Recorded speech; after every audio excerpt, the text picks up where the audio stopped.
hopefully this is the first thing that you're looking at for the financial ratios, for these seven financial ratios and how to fix them, strategies to improve them. This is the basics. What is a financial ratio? What's the point of them? So the way to look at it is we've got these four goals, these four objectives of financial management: liquidity, solvency, profitability, and efficiency. Now, I've got solvency there, it's also got gearing at the top there, because some teachers actually still ask about gearing rather than solvency. It's really not the way the syllabus wants to do it, but some teachers are going to do it, so just remember it. But how can you tell if the business is actually meeting these goals, right? So an example is looking at liquidity. Liquidity is the ability to pay our short-term debts. So if the owner of the business asks the financial manager, do we have enough cash to pay our short-term debts or our short-term bills? And let's say the financial manager says, hey, we've got $1 million in the bank. Wow, $1 million, that's a lot of money, wow. And then think about it, think about it. But how much are our bills? Right?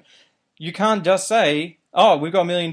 What if you've got $2 million of bills to pay? Then $1 million isn't good.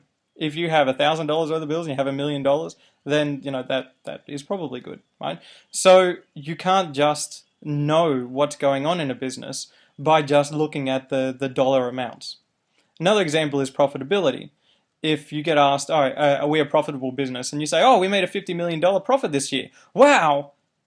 Wait a sec.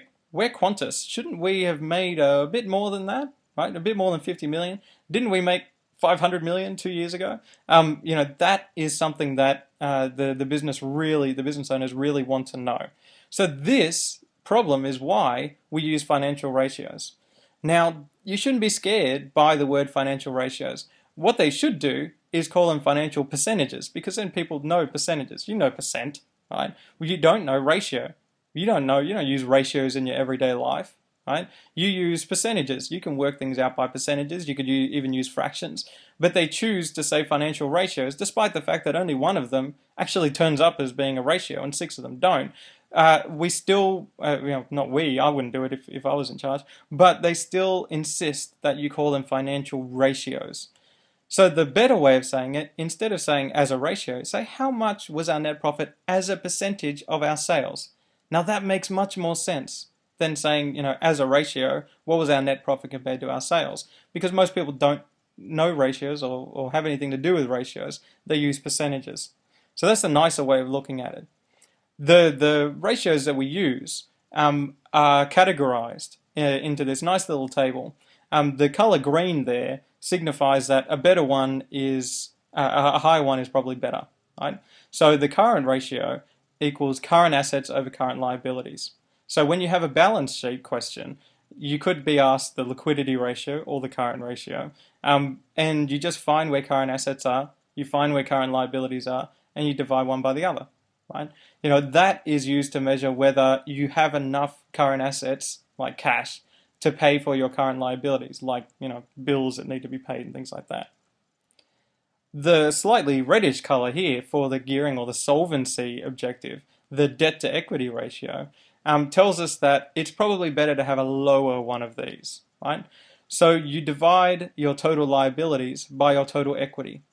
That basically tells the business owners and the investors who might want to invest in the business, all right, we have these liabilities, but how much are our liabilities, like loans, compared to how much has been invested into the business? Because you really don't want a debt to equity ratio, that's too high, because it means that you have a whole bunch of debts and not a lot of people have invested much money into the business. So it's probably not a good sign for investors. The third objective is profitability. And this one doesn't just have a single ratio. There's three different ratios that you can use to measure profitability. And if you're asked just to measure profitability, you can really choose whichever one of these, that you want, right? So the way that we measure it is through the gross profit and net profit ratios and the slightly more complicated return on equity ratio. The gross profit ratio is gross profit divided by sales or divided by revenue, right? So after you've taken away the cost of goods sold, what was our profit? The net profit ratio subtracts not just the cost of goods sold, but all of the costs and expenses of the business and tells us, okay, our net profit as a percentage of our sales, what is it? So the example of Qantas, say they make $50 million profit, a net profit in the end, $50 million as a percentage of their sales is about 0.5%, right? Which is not good. The return on equity ratio is when you go, okay, what's the return for the owners? Well, the net profit is the return, right? Because that's what happens, the net profit after tax, if you want to be technical. But the net profit is your return. And you have to then compare it to how much you invested in the business.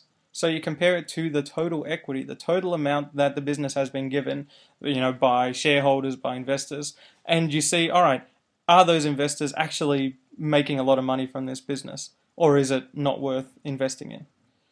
There's finally an efficiency objective, which has two different financial ratios that you can use, and they're very, very different. One focuses on expenses.